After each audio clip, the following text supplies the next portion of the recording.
Bună, astăzi ne jucăm Piggy, pentru că, da, jucăm Piggy. Habar n-aveam de ce m-a dat ca porc, n-aveam idee și aici nu știam ce trebuie să fac. Pentru că eu credeam că omor, dar nu eu omoram, mă omora altcineva pe mine, care m-a porc, nu știu ce s-a întâmplat aici, de-a apărut. Și după într-un final mi-am dat seama ce trebuie să fac. Și am făcut că sunt fată cu minte. Aici, nu știu, am încercat să apăs pe butoanele, dar n-am mers. Aici m-am dus prin chestia asta, nu știu ce a fost. Da, și m-am dus la bucătărie cu restul porcilor, pentru că da. Și aici, habar n-aveam. Aici mi-am dat seama ce trebuie să fac. Aici mă uitam să dacă mai sunt. Aici mi-am dat seama ce trebuie să fac.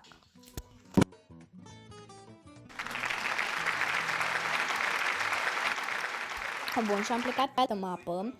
Și aici am intrat prin chestia asta și am știut, eram sigură că o să vină Piggy pentru că ceva alarmă, nu știu. Deci aici am realizat cât de proastă poate să fie Piggy. Da, foarte proastă. Deci nu m-am văzut. De acum încolo, dacă vă jucați Piggy, faceți așa ca mine. Pentru că sunt șanse să o reușească, cum mi-a reușit și mie. Și evident că aici am dat de la început. Și aici am intrat pe alt joc pentru că m-am enervat. Super tare. Am intrat, e un fel de Tower of Hell. Nu e Tower of Hell, dar un fel de Tower of Hell. Nu știu cum se cheamă, fine. Asta nu prea m-am enervat. E un fel de Tower of Hell. Nu e Tower of Hell. Nici nu știu. Aici am crezut că e mult mai ușor ca Tower of Hell, că nu știu ce, că nu știu cum, ba din potrivă e mult mai greu. Sincer să fiu, mi se pare un pic mai ușor. Dar cam tot așa de greu e ca Tower of Hell.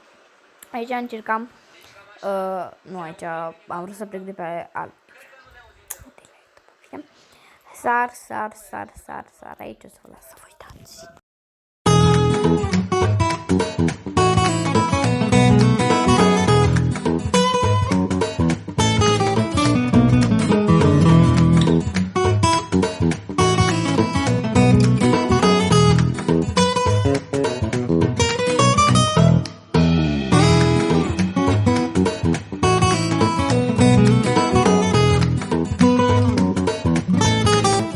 Aici am revenit, bun.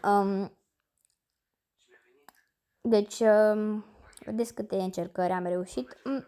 Măcar la Tower of Hell era altcumva, dar aici mi se pare mult mai greu. Și aici am încercat să mă duc la altă mapă, dar nu mergea. Și după am ieșit din joc și am intrat din nou și mai intrat pe altă mapă. Și aici am încercat, nu știu, apăsam pe aici. Și nu mergea. Am ieșit și am intrat din nou. Și aici m-am dat pe altă mapă. Pe ceva portocaliu și asta mi s-a părut mult mai grea ca aia, pentru că habar n-aveam ce trebuie să fac. Deci o să vă las să vă uitați. Pentru că, sincer să fiu, nu am ce să explic aici.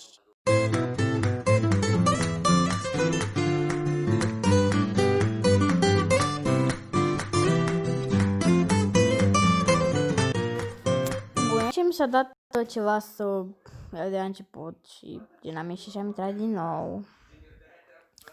Și aici mi s-a părut, la început mi s-a părut ușor și după gen m-am enervat super tare.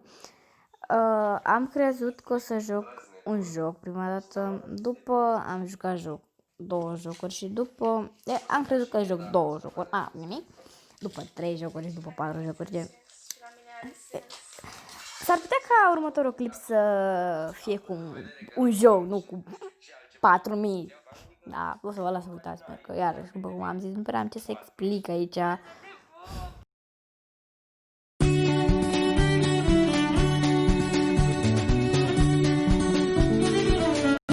Acolo am ieșit pentru că m-am enervat super tare și am intrat pe Tower of Hell, originalul. Cred că e originalul. Culoarea asta, adică mapa asta am mai avut-o. M-am mai jucat. N-a fost atât de grea. La început. Mi s-a părut destul de ușoară, dar am și căzut. Da, deci secretul la mapa asta, dacă jucați, este să săriți foarte mult. Și aici trebuie să urci foarte mult și aici era super.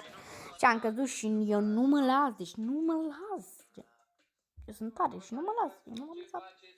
Am încercat din nou și da, niciodată să nu mi-a ieșit. Am mai încercat încă o dată și m-am rugat la Dumnezeu măcar o dată să ajung la final, pentru că dacă vedeți, level 0, gen, n-am ajuns niciodată la final.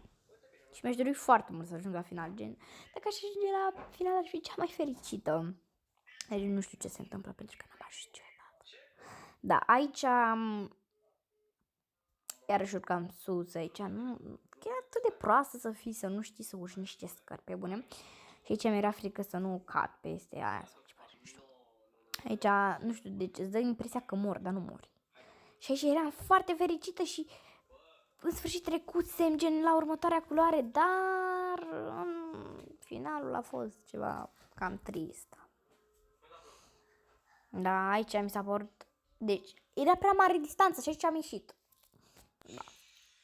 Și aici am intrat pe încă un joc, nu știu, deci habar n-am cum se joacă, gen, n-am idee, dar am zis să intru pe el pentru că imaginea mea a atras atenția și aici am murit, pentru că n știu cum se joacă. Yes! Și aici erau ăștia cu, să zic, tronurile în mână, gen, și mi s-a părut foarte amuzant, gen, foarte amuzant. Dar și aici habar n-avea ce trebuie făcut. Da. Foarte tare. Da, TikTok-ul meu îl aveți în descriere, dar dacă ați vrut să-mi dați follow, am greșit numele. Așa arăt eu, noi ne vedem.